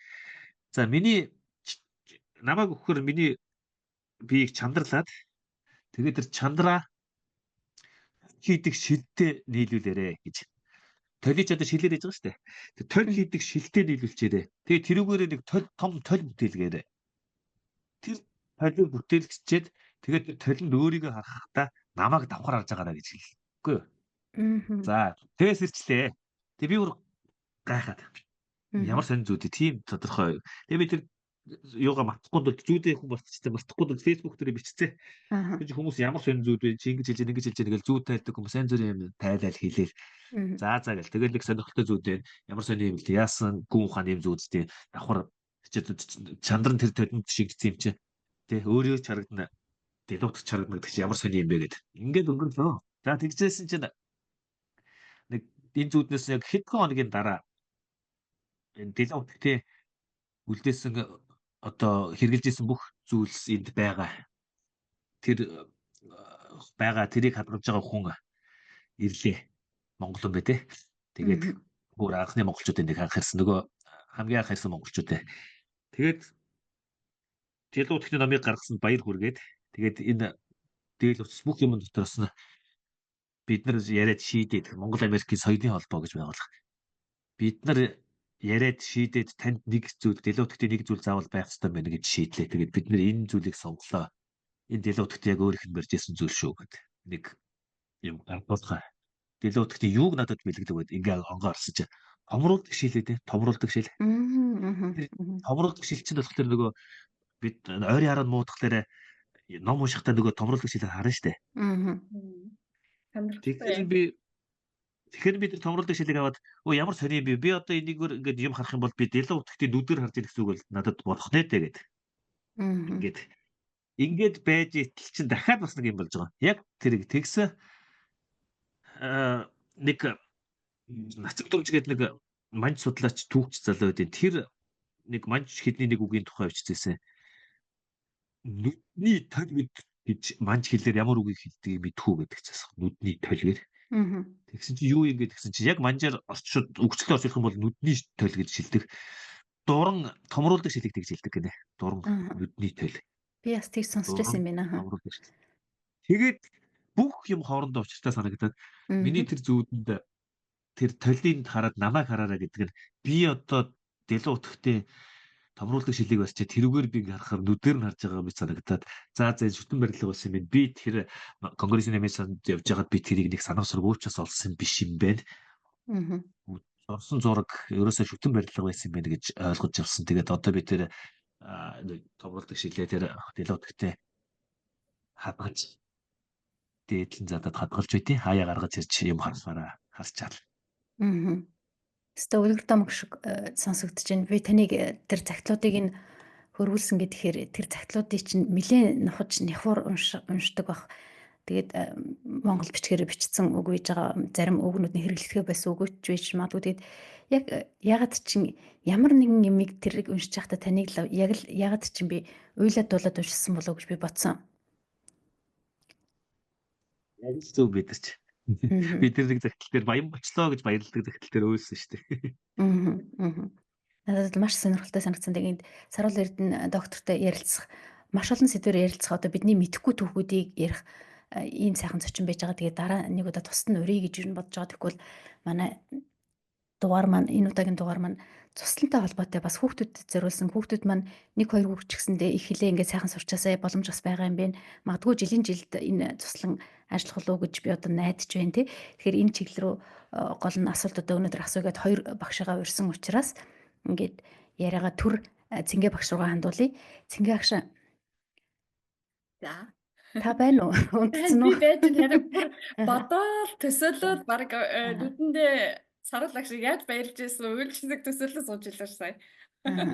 За Цэнгэ багш гадаад амьдарч байгаа ингээд Монгол хүүхдүүд маань ч юм уу зарим эцэг эхчүүд за энд амьдарч байгаа юм чинь тэгэл герман дээр л ярьдаг байхад боломжтой ч гэдэг юм уу тиймэрхүү хүмүүстэй бас таарж явж байсан тий. Ер нь энэ гадаад амьдарч байгаа Монгол хүүхдүүд маань эх оронтойгоо холбоотой байхын тулд одоо тэд нар ирээдүйнхээ одоо хитэ ингээд зарим хүүхдүүд маань ингээд харж мэдэхгүй шүү дээ. Ямар чухал вэ гэдгийг монгол хэлийг одоо сурцсан байхад тэгэхээр энэ дээр ер нь Монголтойгоо холбоотой байх тийм ямар замууд эндэгт аялал өшөө онлайн сургалт өшөө ямар соёлын хөтөлбөрүүдэд оролцох ч юм уу үүнээсээ гадна бас эцэг эхчүүд нь хүүхдүүдэд яаж дэмжисэ гэж одоо багш хүний хувьд гадаад байгаа Монгол сургуулийн багш хүний хувьд хардаг бол эх оронтойгоо холбоотой байж байгаа хүүхдүүдийн эцэг эхүүдийн гой бидний үлгэр жишээ авах тийм гой жишээ танай сургууль дээр байдаг уу? Маш олон жишээнүүд байгаа. Одоо манай сургууль руу бол Düsseldorf хот руу ингээд холын хотоос буюу хил залгай Голланд те Холланд улсаас хүртэл ирж хүүхдүүдэд уулзалдуулж монгол хэл соёлыг заалгуулдаг. Тэр ингээд нэг одоо өөрсдийнхөө амьдралын цагийг нэг өдрийг ингээд монгол хэл соёл монгол хүүхдүүд монгол орчинд очиж уулзуулж яана гэдэг чинь бас маш их том хөрөнгө оруулалт гэж үздэг. Тэн дээр чинь бид бол одоо зорилготой Монгол сургуультай очисон хүүхдүүд маань монголоор ярина тийм ээ. Эцэг эхчүүд нь ч гэсэн монголоор ярина, гар утас барьц гаахгүй, том жижиггүй. За тэгэл дор хаяжил чат групп байлаа гэхэд нөгөө латин үсгээр бичихгүй бүгд ээж аауд нь монгол үсгээрээ, кирилл үсгээрээ бичин тий. Гэх мэтлэн тийм жоохон мөртлөө бас дүрм журамтай. Тэгээ бүх эцэг эхчүүд нь ажиллаа яадаг. Мэдээж нэг ээж аауд үүнээс үүдээд сураад тэгээд бага анги болон хүүхдүүд нь цаг насны онцлогоос нь болоо дуу, бүжиг, спортоор дамжуулан монгол хэлээ бас сурталж байна. Бас баяр наадмуудыг хийж байна. Тэ ийм соёлтой шүү гэхэд за наадам гэж ямар юм бэ гэдгийг хизээ баярлаад хизээ тэр баяраараа юу хийдгийг, цагаан сар юу байдгийг сая гихтэл би тэр цагаан сараа тэмдэглэхэд ингээл нийгэмлэг соёл сургуулийнх нь нийлхэд зөвхөн дотоод буюу гадны хүмүүсийг өрөх юм бол батж чадахгүй шээ. 200-аад хүн ингээд цуглараад баяраа сайхан тэмдэглээд дээл хувцаараа гойж ирээд тийм ээ. Тэгээд үгийн сайхныг хэлээд монгол бууз хоолоо идээд гэх мэтлээ энэ маань бүгд л ерөнхийдөө монгол хэл соёлоо түгээх. За зарим ээж аауд бол өдөртөө гэрийн даалгаврыг хийлгүүлж байна гэдэг чинь бас нэг үг өдөртөө чийлэгдэн миний хүүхэд ингээд сурахгүй болохоор ээж нь яадаг вэ гэхээр маш үлгэр жишээч нэг ээжийг одоо би яг толгойдоо бодож байна. Энэ тэгэхээр миний хүүхэд чөлөг чийжлээрэ гэсэн тохиолдолд нэг мөрөөр нь өдөртөө чийлэл 7 хоногтоо нэг л мөрийг чийжилтэй хэрвээ зарим нэг үг ойлгохгүй л нэг мөр. Тэгээд дараагийн хичээлд ирэхэд тэр хүүхэд хичээлээ хийсэн байна. Ямар ч цаг завгүй ажилтай байсан ч гэсэн гэрийн даалгаврыг байнга хийдэг. Ямар ч үгүй. Тэгээд бас дуу хоошундээ дугуйлангуудад хамруулж байна. За мэдээж өвөө эмээтэй холбоотой байна, найз нөхдөд холбоотой байна. Монгол тэмцээн уралдаан гэдэг чинь хэдийгээр ингээд уралдуулаад байгаа ч гэсэн тэрвэрээ дамжуулан бид нар бас их хэл соёлоо бас түгээгээд тэрэнд оролцох ирмэлзлийн төрүүлээд одоо бид нар чинь тэрэндээ орно шүү гэд бэлтгэл ажиллаа хийж гэн гэх мэт зөндөө сайхан жишээнүүд нэг ээж бол ингээд үргэлж монголоор ярьдаг үлгэрийн цаг, киноны цаг 6-7 хоногт бол монгол хэлний цаг гэд гаргацсан үргэлж тэрийгэ бүр давтамжтай хийдэг хүүхдүүд нь ч мэддэг болсон тоглоомоо тоглохдоо монголоороо тоглодог ярьдаг гэх мэтлэн зөндөө олон сайхан авшд туршлагуудыг хуваалцдаг. За маш их баярлалаа, маш их сайхан сонсогдож байна. Тэгээд дараагийн асуултыг Саруул Эрдэнэгчтэй тавьягээ бодож байна. Австрийн нэг философчин хэлсэн үг гэдэг миний хэлний хэл хязгаар бол миний ертөнцийн хилээ згаар юм аа гэж хэлсэн байдаг. Тэгэхээр ер нь хэл бидний одоо сэтгэлээ ертөнцийг харах өнцгийг тодорхойлдог. Тэгэхээр таны ертөнцийг хардаг цонхоор 1 минут хамтдаа харуул юу харах вэ? Яагаад энийг асууж байгаа гэхээр таны амьдрал Индианагийн их сургууль, Америкийн нэгдсэн улсад Стамбулын их сургууль шүү, Германтай холбоотой, Германд бас хэд иржсэн гэд Чехт ер нь дэлхийн олон орноор явж үзсэн хүн байж байгаа. Тэгэхээр би тантай хамт таны цонхоор ертөнцийг харуул надад юу харагдах вэ? Яг юу би өөрөө бүр энэ подкаст нээхэд та өөрөө хэлж байсан монгол хэлээрээ Facebook дээр сая зөв сайхан бичээдгээд тэгээд хүний хэлний хязгаар бол нөгөө Людвиг Wittgenstein-ийн өгтмөх хэлний хязгаар бол яхааргүй хүний ертөнцийн хязгаар. Тэгэхээр би өөрөө юу хичээж явдаг яадаг вэ гэхэлэр зэрэг үдсэн харсан бүхнийг шинжлэх ухаан бүхнийг за тэр гадуур аль ч улсад явсан хаашаач явсан аль ч шинжлэх ухааныг үзсэн номын санч вэ түүхийн ухаанч вэ юу ч вэ аль гадаад хүнтэй ярилцсан бүх зүйлийг миний хэл илэрхийлж чадах юм шүү. Тэрийгээ би өөрөө мэддэг учраас би тэрийгээ баталж дандаа монгол хэлээрээ бичиж монгол хэлээрээ хамгийн хэцүү зүйлийг хамгийн ямар ч улсыг юу ч ойлгуулж чадсан шүү гэж хүндий цээжинд орох бүхнийг нэвтрүүлэх чадaltaй гэж эренжингой хэлж ирсэн. Тийм учраас би тэрийг энэ хязгаар аль хүрэн ертөнц аль хүртэл би өөрөө тэрийг одон оронч вэ бүр томроод дэшигээ одон орон руу ч явсан бэ багасаад атом молекул руу орсон ч вэ бүгдээр ингийн монгол хэлийг илэрхийлж чаднаа гэсэн энэ өөрийг энэ сэтгэлгээгээр би дандаа ингэж бичиж явдیں۔ Тэгээд яг миний тэрүүгээр аялыг гэх юм бол одоо энэ ярихад бол баггүй гэхдээ зөвхөн намайг дагаад миний үдсэн харсныг уншаад явах юм бол ер нь тэгээд миний нүдээр миний хэлний хязгаараараа миний үдсний хязгаарыг бас хараад явчих бас болно л доо. Тэгэхээр манай сонсогчид бас Саруул Эрдэнэ шиг даах юм бол үнэхээр сонирхолтой бас мэдээлүүд. Жишээлх юм бол бид нар Германд амьдарч иж та Бонны хэд хэдэн музейгээр орсон байж байгаа. Тэгэхээр тэр музейд орж исэн ямар учраас тэр музейд орж исэн тэр хүний эзэн одоо тэр музейг анх яаж үүсгэж исэн гэх мэтчлэн тэр амтны музей те амтны музей ярьж байгаа. Та миний юу ярьж байгааг мэдж байгаа. Постыг уншижсэн болохоор тэгэхээр тэр бүхнийг ингээл тоотой өдөртэй утга учиртай ингээд их гой цэгцтэй бичдэг юм байна гэж бас би харсан байж байгаа. Тэгээд их сонирхолтой одоо дагуул бас мэдээлэл манд хэлэх юм байна гэд ингээд харж ирсэн. Тэгээ маш их баярлалаа. Сайхан хариулт байлаа таны хувьд. Миний хувьд бас зингээ бит хоёр таны үдсэн харсан туршлагаас таныг дагая гэж бодож байна. Гуруулаа нийлээд гадаадд байгаа монголчуудынхаа тухай ч юм уу монголчуудаа хандсан ч юм уу нэг богино хэмжээний дээр зохиомжлог гэж байдаг гэсэн тийм ээ. Тэр шиг богино хэмжээний зохиомжлог бичвэл яг хөө гэхдээ 3 өгүүлбэрээс бүтсэн. Гэхдээ тэр өгүүлбэр маань богино биш, жоох ууртай үйл зүгээр. Тэгээд нэг хүн нэгээс 2 үг хэлээд хин эхлэх үү? Би эхлэх үү? Их хэл соёлоо эрхэмлэн дээдлэн түгээцгээе. Нэгээс 2 үг хэлнэ багшаа. Нэгээс 2 хэлв. Тэгээд өгүүлбэр хамтдаа бүтээгч байгаа юм. За нэг. За. Тэгвэл их хэл. Их хэл. Саруул Эрдэнэ таны дараа би даах уу? Зочныхоо дараа. Түүх соёл. Эрдэм боловсрал. Эрдэм боловсрал. Бүгдэж нэг өгүүлбэрөө тусдаа шүү дээ, тэ? Нэг өгүүлбэр болох хэвээр утга учиртай нөгөө ард нь уялдаатай. Эрдэм бас энгүй их мэдлэг. Энэ бүхнийг өвлүүлэх. Өргөжлөлөө шүү. Энэ бүхнийг өвлүүлэх гэж олон сайхан монгол хүмүүс ажилладаг билээ. Дуусгач. Эхний өгүүлбэр. За 2 дахь өгүүлбэрээ багш эхлэх үү? Саруул Эрдэнэ багш. Сургаар болчтой билүү? Үүний нэг жишээ нь. За үүний Саруул Эрдэнэ багш. Бацэнгэл багш. Нарын ажилуулах гэж буй их хэл соёлын цусланд нь Та бүхэн Таны ээлж биш. Саруул агш ээлж. Зуны нарийн ажиллаж буй зуны хэл соёлын цусланд нь гэсэн үү? Тэгсэн. Үр хүүхдүүдээ сургаж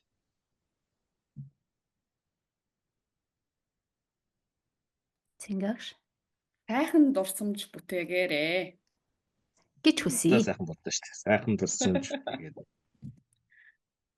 За 3 дахь өгүүлбэр би хэллээ за. За. Монголд байгаа монголчууд маань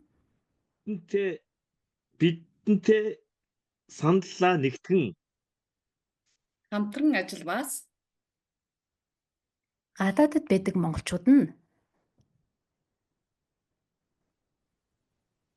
бүгдээ их Монгол нутагтаа элгэн саднаа бараадан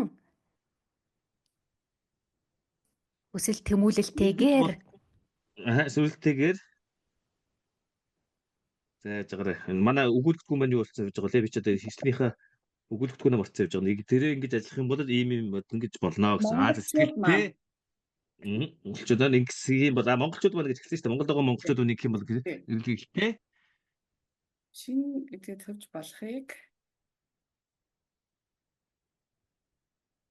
би шинэ үе гэдэг эргэн төрж болохыг хүсэж байна.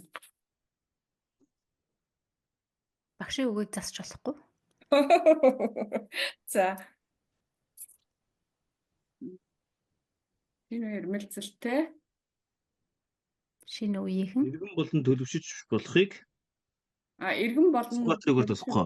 Дангаз та бидний сэтгэлийн чин зориг мэднэ. Би яг тэгж хэлэх гэж суугаадсэн цэнгэх хэлэх яруу сонсголонт ямар хэл гэдэг лээ? Гоё үг байгаа шүү дээ. Мартчихлаа. Хэлэх гэсэн чинь чимэг болсон аюулгүй сайхан монгол хэлгээд энэ сайхан хэлээ түгэж байгаа энэ сайхан ажилтнаа тэгээ амжилт хүсье. 2 зочиндоо цаг гаргаад ярьслах хүсэнд маш их баярлалаа. Тэгээд энэ сайхан туслан дэмжиж магадгүй хувь хүмүүс, бизнес хүмүүс албан газрууд байх юм бол бас санхүүгийн тусламж ханд өгж хамтарч ажиллаж болох юм бэ гэж ойлгосон байж байгаа. Тэгээд та хэдийн хаягийг ингээд доор нь бас биччихье тий эмийг ажимтгүй хэрвээ манай гадаад байгаа монголчуудаас л Монголд байгаа хүмүүс дэмжихэр байвал. За тэгээд маш их баярлалаа их сайхан ярьцлага өгсөнд нь тэгээд дараагийн удаад Саруул Эрдэнэ доктортой тусгай ярьцлага хийх тийм сайхан боломж олдох хаа гэж бодож байна. Тэгэхээр бидний мэдхгүй маш олон одоо түүх жишээ Америк Монгол хоёр орны одоо дипломат харилцааны түүх өшөө тэр хамгийн анхны иржсэн 3 хүний түүхээс ч гэсэн бид нар сонсч мэдэх хаа гэж бодож байна. За тэгээ маш их баярлалаа. Сонсогч та бүхэндээ бас маш их баярлалаа.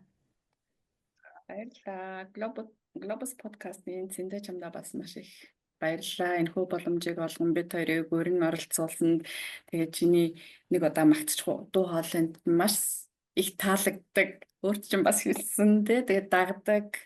Тэгээд олон хүн бас дагаасай, сонсоосай. Германд. Та надад энд орой болох гэж байна уу? Мен одоо манай энэ тав юу нар дөнгөж шингээд л орой болж байна да. За тэгээ сайхан амарцгаараа бүгдээрээ. Баярлалаа. Эргээд бас уулзъя. За баярлалаа. Маш их сонирхолтой сайхан зочд байлаа.